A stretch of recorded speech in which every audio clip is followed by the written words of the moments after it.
नमस्कार दोस्तों, आज की कहानी एक इमोशनल हार्ट टचिंग स्टोरी है। वरुण अपने पूरे परिवार के साथ बैठ के खाना खा रहा था। उसके लिए आज बहुत खुशी का दिन था। अगर वरुण का छोटा भाई अपना नया बिजनेस स्टार्ट करने जा रहा था तो इससे वरुण को बहुत खुशी हो रही थी। छोटे भाई और उसकी पत्नी आराम से बैठ के अपने नए बिजनेस के बारे में डिस्कशन कर रहे थे और वरुण उन्हें देख रहा था।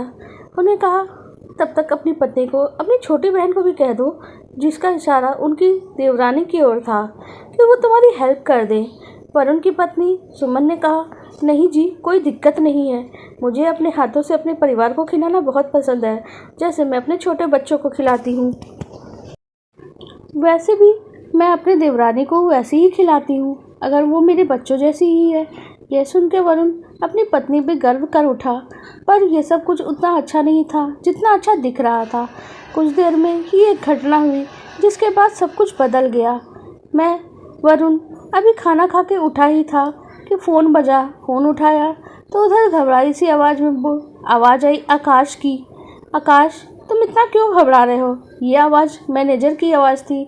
मैनेजर ने कहा, फैक्ट्री में बहुत ही बड़ी आग लग गई है, सारे कपड़े जल गए हैं। कर्मचारियों को तो कोई नुकसान नहीं हुआ क्योंकि वो तो जा चुके थे, लेकिन इतना बड़ा नुकसान हो चुका है, शायद इसकी भरपाई नहीं हो सकती है। यह सोच के कि उसके कर्मचारियों का क्या होगा, आज वरुण के हाथ तो जैसे कांप उठे, वो क्या करे। और उसने जैसे ही ये बात अपने भाई को बताई, उसका भाई के असली रूप देखने को उसे मिल गया। उसके भाई ने कहा, भैया, आपके साथ इतना बड़ा हादसा हो गया, लेकिन भाई हमसे कोई उम्मीद मत रखना कि हम आपकी कोई मदद करेंगे। और उनका ठीक है, मैं कहता हूँ, उसने कहा वरुण ने, कि मैं इस मकान को गिरवी रख देता हूँ और फैक्ट्री को फिर से इस्टेब्लिश कर लूँगा। मकान में किराएदार के रूप में रह लूँगा। हम लोग एक परिवार की तरह रहेंगे तो सारी समस्या सुलझ जाएगी। तब उनका भाई एकदम से चीख उठा। तरुण चिल्लाता हुआ बोला, अरे ये क्या कह रहे हो? ये घर तुम्हारे नाम पे है। मैं ऐसा घर किसी को नहीं दे सकता कि तुम इसे गिरवी रख दो। तो तरुण की भाषा सुन के उन्होंने कहा, क्या बकवास किए जा रहे हो तुम? क्या तुम्हें अपने भाई से बात करने की तमीज़ ही नहीं है? भूल गए सारी तमीज़? और ये घर तुम्हारा कब से हो गया? कब से हो गए ये तुम्हारे घर? सिर्फ ये हमारा घर तो है। तरुण ने कागज़ दिखाया, लेकिन उसने पिछले महीने जो बिज़नेस के लिए घर करने की बात की थी, वो घर जो दूसरे शहर के कोने में था, कि वो घर हम गिरवी रख देंगे और बिज़नेस स्टार्ट कर देंगे। लेकिन वो घर गिरवी रखने के अलावा भी उसने इस घर को भी अपने नाम करवा लिया था, धोखे से, वो भी फर्जी तरीके से साइन करवा के।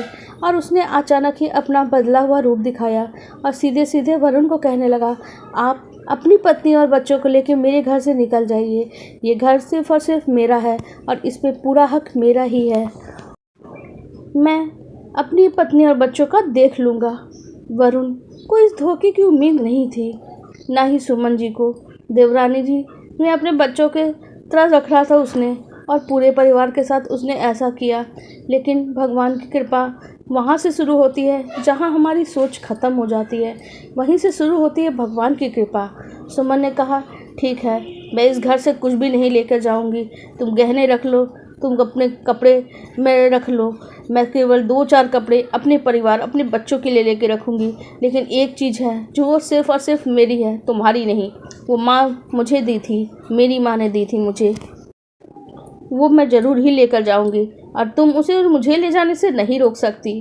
और उसके फिर मंदिर में गई। वहाँ एक छोटी सी मूर्ति थी माता दुर्गा की, और उनसे कहता है, हाथ नचाते हुए तरुण, कि जो चाहे वो ले जाओ, अब तुम्हें हम तुम्हारी मदद करेंगे ये तो हमें लगता नहीं है।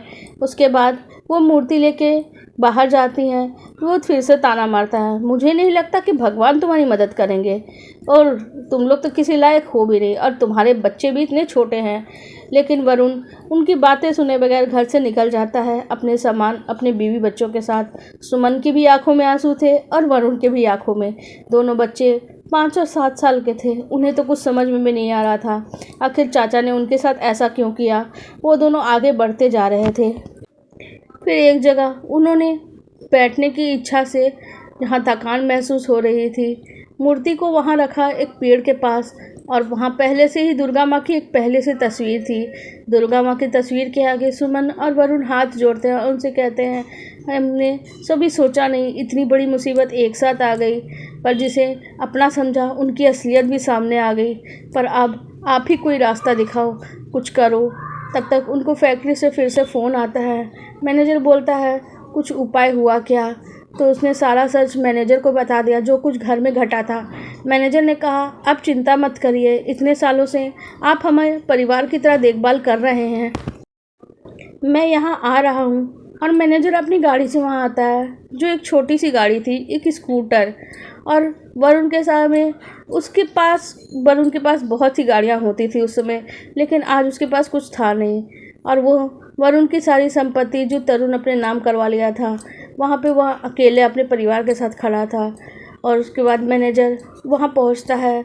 उसने कहा, चलिए अपने परिवार के साथ हमारे घर चलिए, यहाँ बहुत धूप है, बाल बच्चों को लेकर यहाँ मत बैठिए, उन्हें बहुत नुकसान होगा।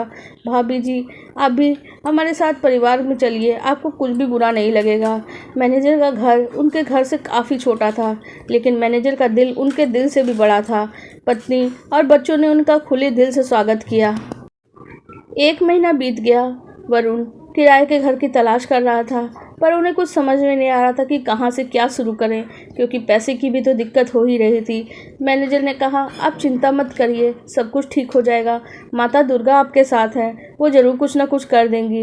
एक दिन वरुण अपने घर से बाहर निकला और माँ दुर्गा के मंदिर के आगे पहुँचा। तभी वहाँ एक व्यक्ति मिला, जिसने कहा, भैया आपने तो बहुत पहले हमें नौकरी दी थी, नौकरी करते करते ही मेरे बेटे की बहुत अच्छी नौकरी लग गई है, एक अच्छे पोस्ट में बैंक में, और आपकी मेहनत और कृपा से ही, भगवान की कृपा से सब कुछ हो गया है। उसने कहा, जाने कैसे उसे सारा सच पता चल चुका था।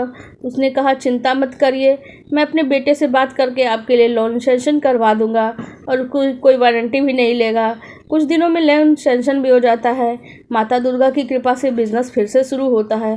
कुछ आसपास के लोगों को सिलाई आती है, उन्हें भी इकट्ठा कर लिया गया है, जिनके पास पहले से मशीन थी, और उन लोगों ने जो फैक्ट्री के ख़त्म होने से बेरोजगार हो गए थे और दूसरी जगह जॉब करने लगे थे। कुछ लोगों को लेकिन फिर भी जॉब नहीं मिली थी, वो लोग भी धीरे धीरे काम पे आने लगे और उनके काम में मदद करना शुरू कर दिए। धीरे धीरे काम बढ़ने लगा और लोग भी बहुत मदद करने लगे। हर दूसरे इंसान जिसे भी देखता, वरुण ने बहुत सारे लोगों को नौकरी दी थी, बहुत सारे लोगों की मदद की थी। वो सारे लोग इस मदद में आगे बढ़ बढ़ के हिस्सा ले रहे थे।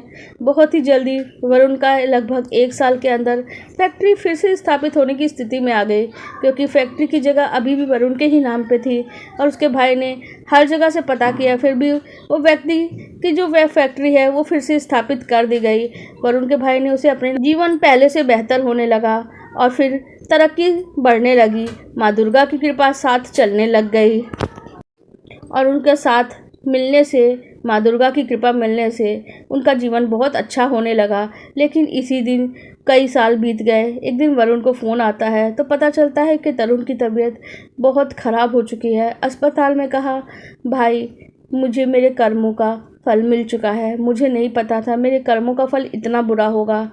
इतने सालों बाद आज मुझे कैंसर हो चुका है और मैं अपने जीवन के अंतिम चरण में जी रहा हूँ। गलती किया हूँ और जिन्होंने मेरा साथ दिया, मेरे छोटे बच्चे, वो तो इस बात को नहीं समझते थे। मेरी पत्नी को भी अब जीवन में अकेला जीना पड़ेगा। एक छोटी सी कृपा कर दीजिए, उसे भी कोई छोटी मोटी नौकरी दे दीजिएगा, क्योंकि पैसे भी पूरे ख़त्म हो चुके हैं मेरे इलाज पे, मेरे जाने के बाद। तब तक वरुण ने कहा, मैं तुम्हारा इलाज कराऊंगा। उसने कहा, फिर तरुण ने कि नहीं, अब मेरा इलाज संभव नहीं, अब मैं जीवन के आखिरी चरण में हूँ, शायद अब कुछ नहीं हो सकता। उसके बाद यहाँ से लौटना तो मुश्किल ही है और नामुमकिन ही है। थोड़ी देर बाद ही तरुण की मृत्यु हो गई और उसकी पत्नी रो रही थी, लेकिन सुमन ने उसे सहारा दिया। सुमन उसे अपने घर में लेकर आ गई। कुछ ही दिनों में उसने भी अपनी गलतियों के लिए बहुत सी माफ़ी मांगी। धीरे धीरे उसने भी फैक्ट्री में काम कर लिया, काम मिल गया, वो आत्मनिर्भर बन गई। उसने भी तय कर लिया कि अभी कोई भी लालच करके ऐसा कोई काम नहीं करेगी और अपने बच्चों का पालन पोषण करेगी और उनके साथ वो जीवन जीने लगी। उसने कोई गलतियाँ नहीं करी, वो पहले की तरह से नहीं थी, अब वो अच्छी हो चुकी थी। एक दिन तरुण की पत्नी और वरुण की पत्नी सुमन एक दूसरे से बातें कर रहे थे, तभी एक बूढ़ी औरत ने दरवाज़ा खटखटाया। सुमन ने देखा उन्हें तो हाथ जोड़ दिए उन्हें कुछ भी देने की हालत में जैसे वो हो ही ना। औरत काफ़ी थकी हुई सी, बूढ़ी और एकदम भिखारन सी लग रही थी। ऐसा लग रहा था जैसे उनके पास खाने की भी कुछ ना हो, लेकिन सुमन उनके आगे हाथ जोड़ के ऐसे खड़ी थी जैसे सुमन की औकात ही ना हो उन्हें कुछ देने की। वो बूढ़ी औरत सुमन के सर पे हाथ रखती हैं और फिर वहाँ से चली जाती हैं। जो वो तरुण की पत्नी थी वो वहाँ से सुमन से पूछती हैं, भाभी वो कौन थी जिन्होंने आपके सर पे हाथ रखा? ऐसा लग रहा था कि वो भिखारन है, पर आपने उन्हें कुछ नहीं दिया बल्कि उसने आपको आशीर्वाद दिया और यहाँ से चली गई। तब सुमन ने बताना शुरू किया, तुम्हें याद है कुछ समय पहले जब तरुण ने इतना बड़ा पाप किया था, तुम्हारे दिल में भी शायद पाप था।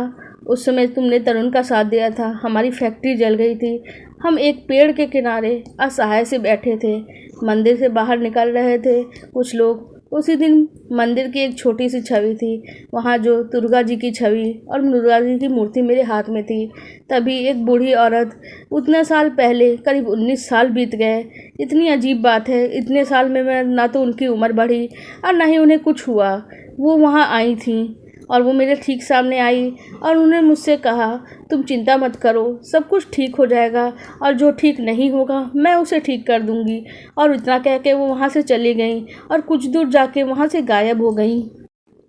मुझे तो कुछ भी समझ में नहीं आया था, लेकिन वरुण समझ गए थे और वही उस टाइम मैनेजर आया जिसने हमारी स्थिति के बारे में पता था। और उसने जो लोन जो रिजेक्ट भी हो गया था, क्योंकि मैनेजर का भी बेटा लोन में बैंक में अधिकारी था, और उसने हमारे पास तो कोई भी ऐसा चीज़ नहीं था जिससे हम वारंटी दे सकें। लेकिन वो बूढ़ी औरत वहाँ अचानक बैंक में भी गई और उसी दिन हमारा लोन भी पास हो गया। कई लोग तो काम से इनकार करके वापस भी जा चुके थे, वो फिर भी लौट के आए। सब कुछ गलत होता था लेकिन फिर वो सही हो जाता था और हमारी सही ज़िंदगी सही तरीके से चलने लगती थी। ये सब कुछ माँ दुर्गा का ही आशीर्वाद था। और जो वो स्त्री आई थी वो रूप बदल के हमारे पास माता दुर्गा ही आई थी, जिन्होंने हमारे जीवन को सुधार दिया। तरुण के साथ जो हुआ मुझे उसका बहुत बुरा लगता है, लेकिन उसने जो जीवन में कर्म किया उसके साथ वैसा ही हुआ। हमारे साथ भी कुछ अच्छा हुआ, कुछ बुरा हुआ, लेकिन हमने जितना भी जीवन जिस भी तरीके से जिया, जीवन में सब कुछ सही हुआ। और हमें इसमें माता रानी का हाथ लगता है, क्योंकि उनका आशीर्वाद तो हमेशा ही हमारे साथ रहा। इस बात को हमेशा ही याद रखना कि माता रानी का आशीर्वाद हमारे साथ रहता है। और तब तरुण की पत्नी वरुण और उसकी पत्नी सुमन सब माता रानी के आगे हाथ जोड़ के खड़ी हो जाती हैं और माता रानी को बहुत बहुत धन्यवाद देती हैं और जयकारा लगाती हैं, बोलो सच्चे दरबार की जय, जय माता दी।